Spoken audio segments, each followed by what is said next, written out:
Usina nuclear de Fukushima Daiichi, no Japão. Madrugada de 11 de março de 2011. Todos os jornais falam sobre um acidente que mobiliza a comunidade internacional, causado por um terremoto de 8,9 graus na escala Richter, a nordeste da ilha. Um tsunami de quase 15 metros de altura arrasou as instalações da central nuclear, afetando os sistemas de resfriamento dos reatores e geradores de emergência situados no subsolo. Vazamentos radioativos foram registrados, contaminando o solo e o mar, e causando um iminente desastre nuclear que espalhou uma onda de medo no mundo inteiro. E para ilustrar melhor, segue a reportagem do jornal Hoje, que explica detalhadamente o acontecimento e suas consequências. Hoje começa com a nova preocupação mundial, o risco de um acidente nuclear. O repórter Roberto Kovalik está a caminho de Sendai, uma das cidades mais atingidas, e conta por telefone que o número de mortos pelo terremoto e pelo tsunami pode ser muito grande. Zileide, o governo confirma 640 mortes e outros 600 desaparecidos. As TVs japonesas já falam um número muito maior, 1.700 mortos. Agora vem uma notícia preocupante.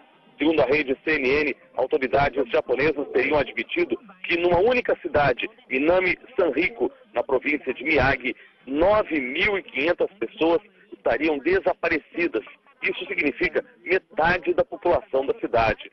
Além das buscas e atendimento a feridos, o sábado foi de muita preocupação com uma ameaça nuclear.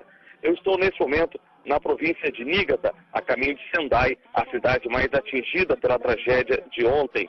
E nós fizemos um desvio pelo oeste do Japão, pelo extremo oeste, perto do mar da China, para evitar passar perto da usina atômica onde houve a explosão, que aconteceu num dos prédios que abriga o reator da usina de Fukushima, no norte do país. A nuvem de fumaça branca cobriu a área da usina. Câmeras de segurança registraram o momento da explosão na manhã deste sábado. Paredes próximas do reator de número 1 da usina de Fukushima foram destruídas.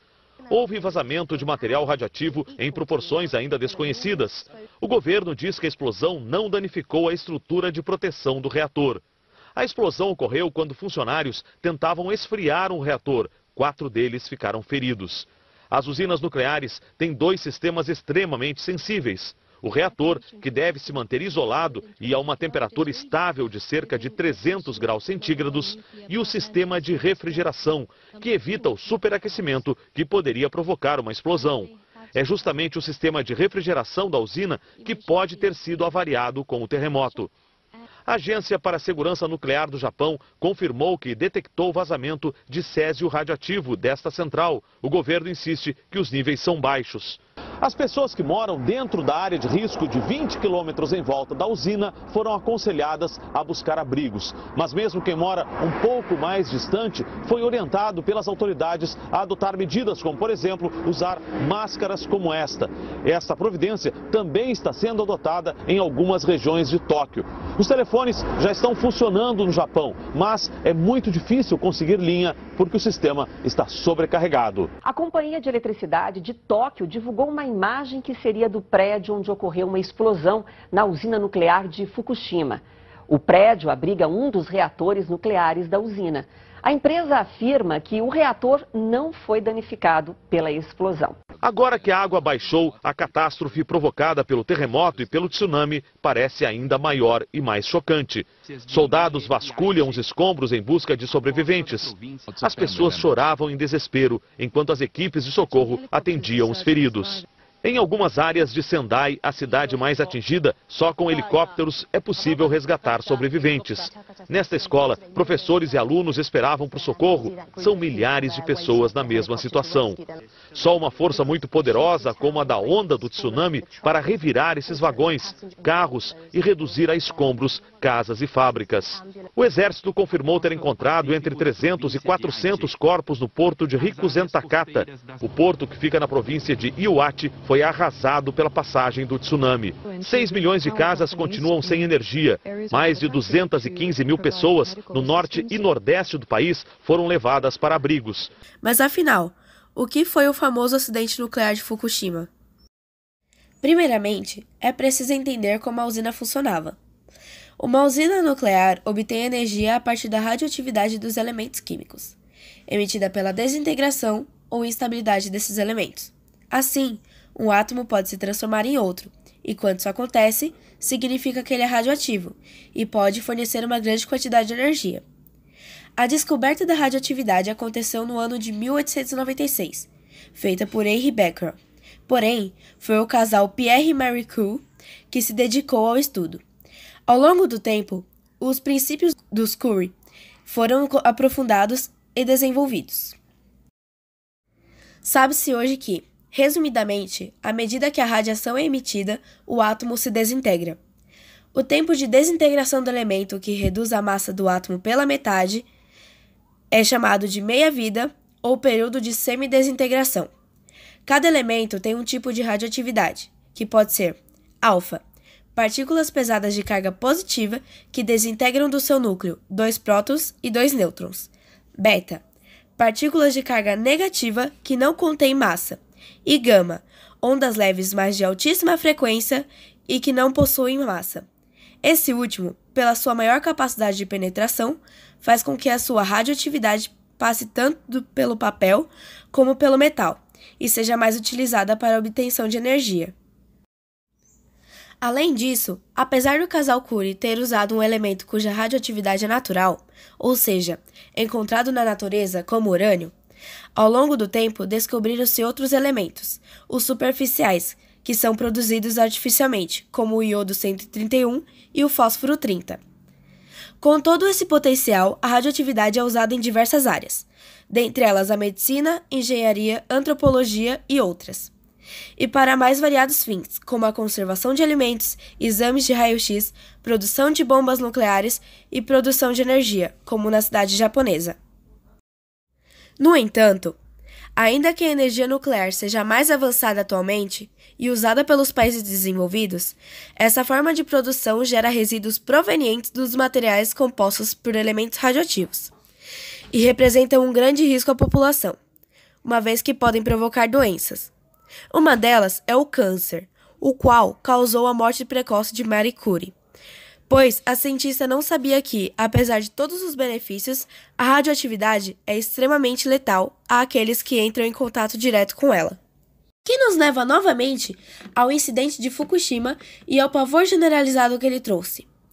Durante o abalo sísmico, o impacto do tsunami afetou a usina, fazendo com que o núcleo fosse exposto e a água usada para o seu resfriamento fosse aquecida, se tornando vapor. Esse vapor liberava hidrogênio altamente inflamável, e por isso as explosões ocorreram.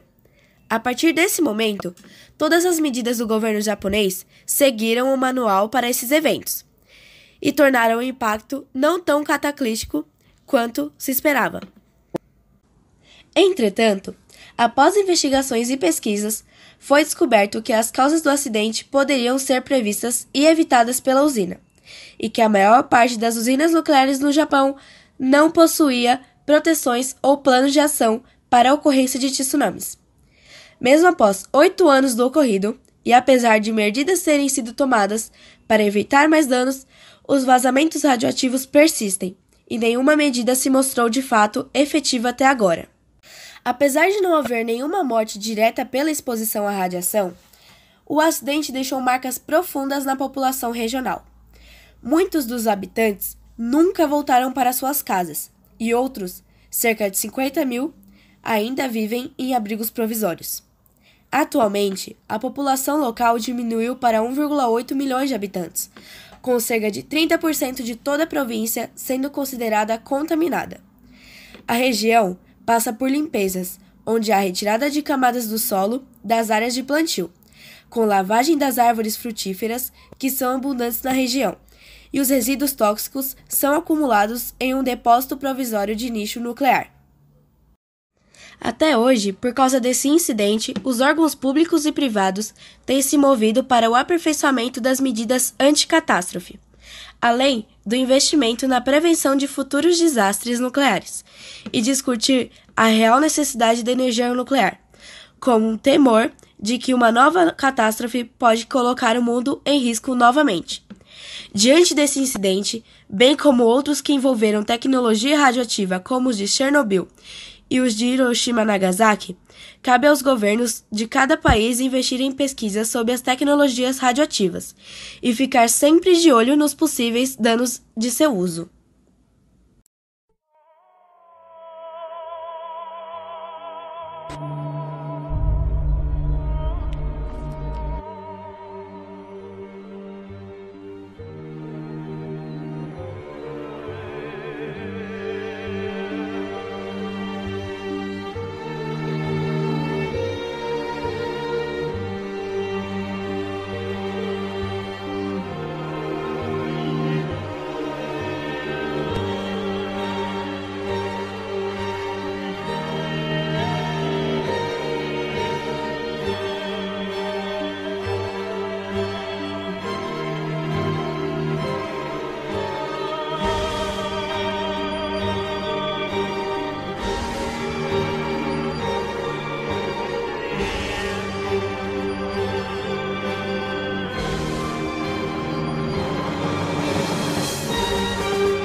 Now the world don't move to the beat of just one drum.